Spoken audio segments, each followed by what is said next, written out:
ridho dan rahmat dari Allah itu bukan dengan tangan kosong, tetapi tentunya perlu usaha dari kita.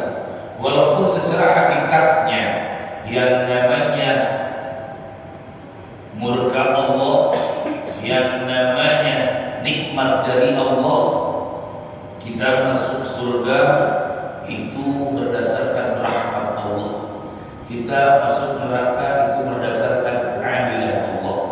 Tetapi salah satu dari kita semua ini tidak akan ada yang tahu bahwa kita menjadi penghuni surga atau penghuni neraka. Yang jelas kita hanya diwajibkan untuk berusaha untuk mendapatkan ridho Allah Subhanahu wa taala, sehingga kita bisa dimasukkan ke dalam surganya secara syariatnya. Tentunya kita harus suci, tentunya kita harus bersih, tentunya kita tidak kotor daripada noda dan dosa.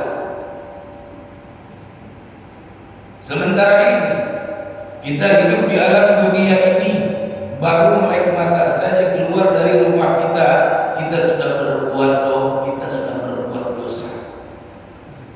Bagaimana tidak Rasulullah Shallallahu Alaihi Wasallam dalam sebuah hadis ini dikatakan begini, karena Rasulullah idza nazala al-wataru baka, ketika turun hujan itu Rasulullah Shallallahu Alaihi Wasallam sering kali menangis.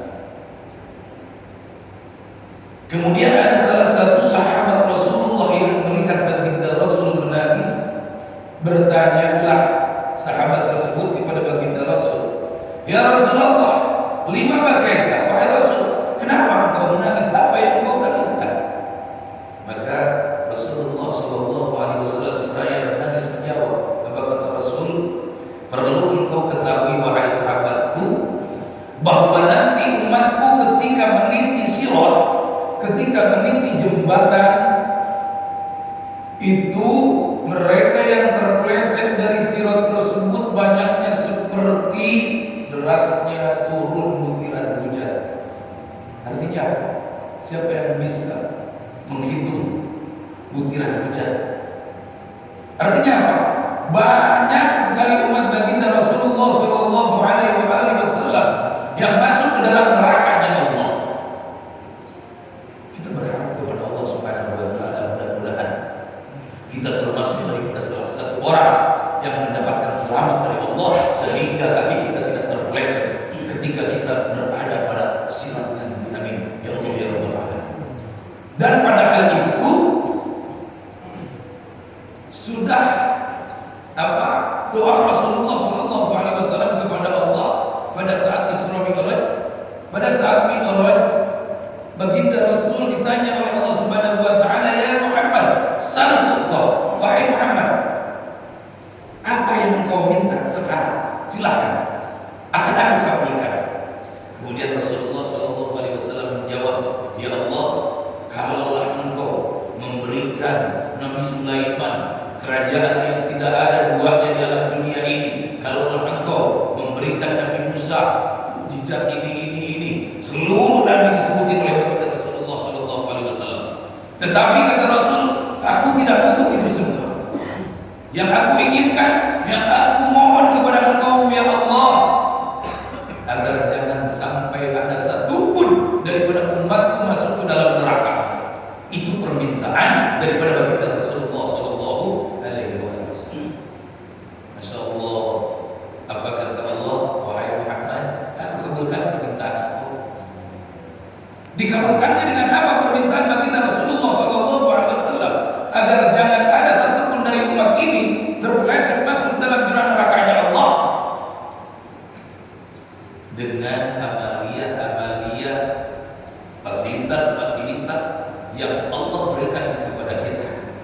Seperti contoh, duduk di masjid setelah selesai sholat subuh tanpa berbicara dunia, berzikir kepada Allah Subhanahu Wa Taala. Di antaranya termasuk salah satu kita berzikir duduk taklim seperti ini. Sampai kapan? Sampai terbit matahari. Maka pahalanya sama kita dengan pergi haji 3 kali, umroh 3 kali, yang mana sempurna Sedangkan al-umratu ila al-umrati kafaratun lima bainahuma. Satu umroh dari satu umroh ke umroh yang lain itu menjadi kifarat menghapus dosa-dosa kita. Belum langkahnya dari rumah kita ke sini, apalagi sudah kita niatin untuk duduk di majlis taklim. Bagaimana kata Rasulullah, "Man taqala liyata'allama 'ilman, ghufira lahu qabla an yahtua." Barang siapa yang melangkahkan kaki dari rumah menuju tempat di mana di situ dibahas ilmu, menuju tempat di mana kita berniat untuk ngaji, untuk talabul ilmi, maka ghufira lahu qabla an yahtua. Allah Subhanahu wa taala ampuni dosa-dosanya sebelum dia melangkahkan kakinya. Artinya fasilitas-fasilitas ini untuk menghapus dosa-dosa kita, untuk mensucikan kita, agar kita menjadi salah satu umat baginda Rasulullah yang mendapatkan rahmat Allah, sehingga kita masuk dalam surganya Allah. Hanya saja kembali lagi kepada individu kita masing-masing, apakah kita malas atau enggan tidak menggunakan fasilitas yang telah Allah berikan kepada kita. Duduk silaturahim seperti ini, bertemu kawan-kawan, itu dapat menghapus dosa. Sangat banyak sekali. Duduk setelah sholat, ikut wiridan beserta imam sampai imam selesai, itu dapat menghapus dosa. Sebagaimana dikatakan oleh Ibnu Battal di dalam kitabnya Ahkamul Masajid, seperti itu. Ketika kita ingin dihapus dosa-dosa kita, artinya dosa-dosa kecil. Kalau dosa-dosa besar perlu taubatan nasuh, ya, dengan catatan. Dosa-dosa kecil kita ingin dihapus oleh Allah Subhanahu wa taala, duduk setelah salat jangan Allahumma atas jalan, ya. Duduk dulu, ikut wiridan, imam selesai baru kita juga berdiri selesai.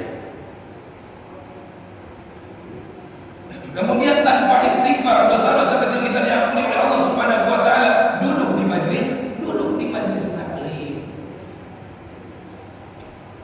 Kan kembali lagi, orang yang pergi berjamaah biasa, orang yang pergi ke majlis taklim, orangnya itu juga. Tapi alhamdulillah, saya lihat masjid Al-Muhajirin ini salat subuhnya begitu banyak. Ada beberapa sak, 3 sak, 4 sak tadi ya. Ya Allah, ini merupakan suatu keberkahan, khususnya bagi RW berapa ini? RW 21 ini. Kenapa?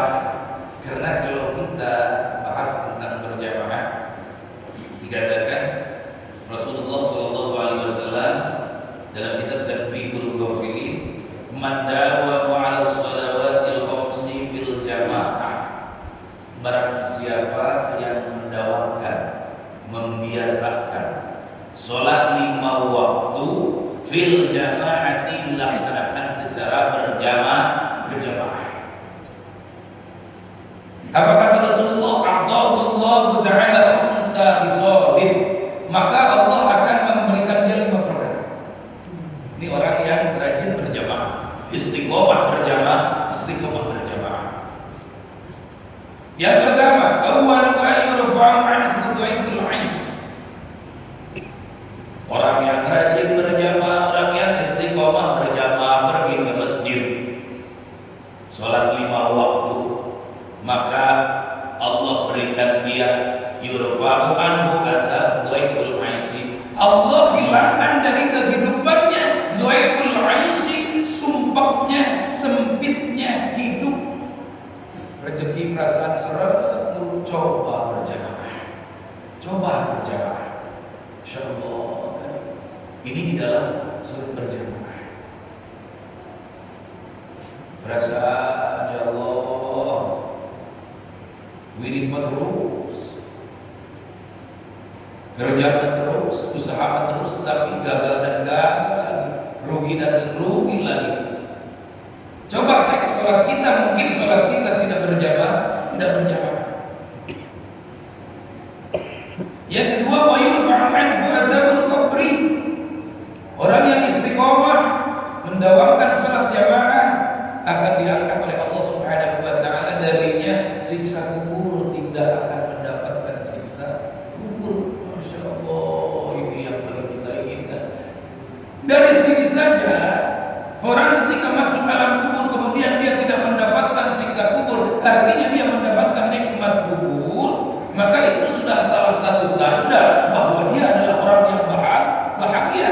Kenapa? Al-kubru raudhatun min riyadil jinan wal kubru kufratun min kufarin niran. Yang namanya kubur itu adalah miniatur surga bagi orang yang bahagia, dan kubur itu adalah miniatur neraka bagi orang yang celaka. Azabnya sama seperti yang ada dalam neraka.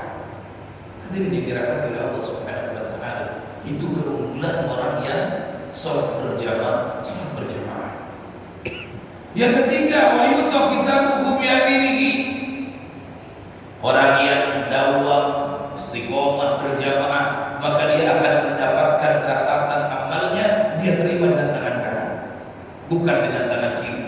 Merupakan suatu tanda bahwa orang yang baik, bahwa orang yang soleh, bahwa ahlul jannah, dia akan mendapatkan catatan, buku catatan amalnya, dia terima dengan tangan kanan, sebagaimana doa pada saat berwudu. Allahumma a'tini kitabi bi yamini fa'asibni hisaban yasira wa la tu'tini kitabi bisimali aw bi wara'i dhahri.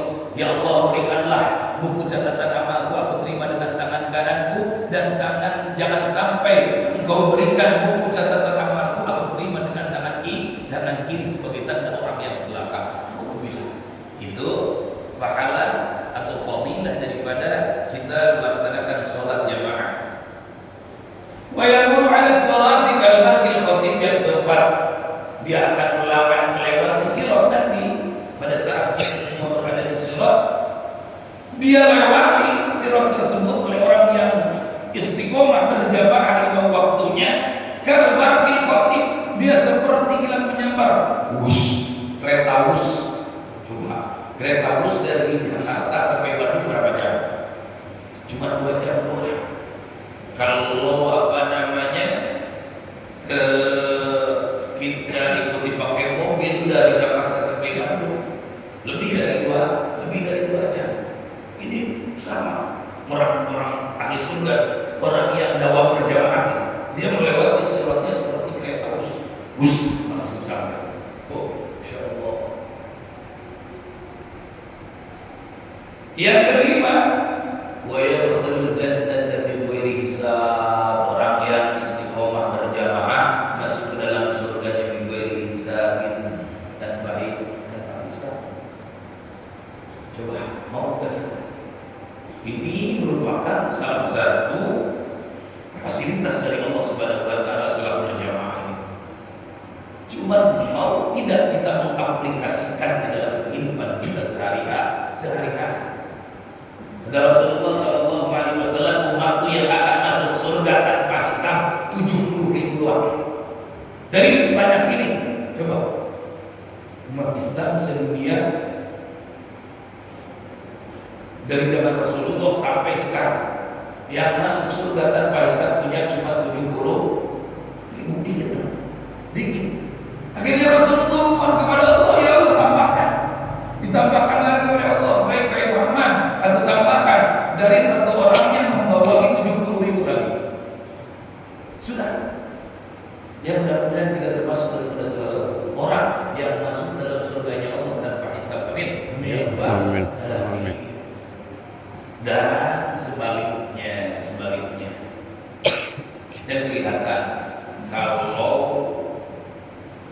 orang yang rajin berjamaah, apalagi kampung itu di masjidnya penuh dengan jamaah, maka Allah akan turunkan keberkahan sehingga warganya, masyarakatnya insya Allah sejahtera, insya Allah makmur.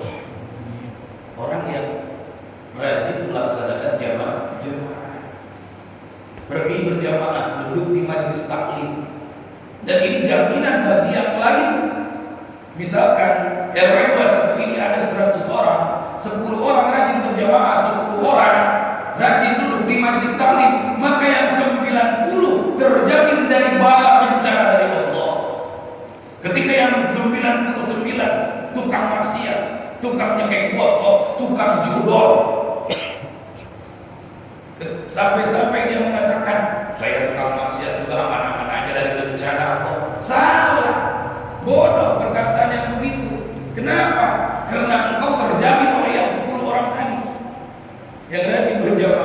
yang rajin duduk di majelis taklim.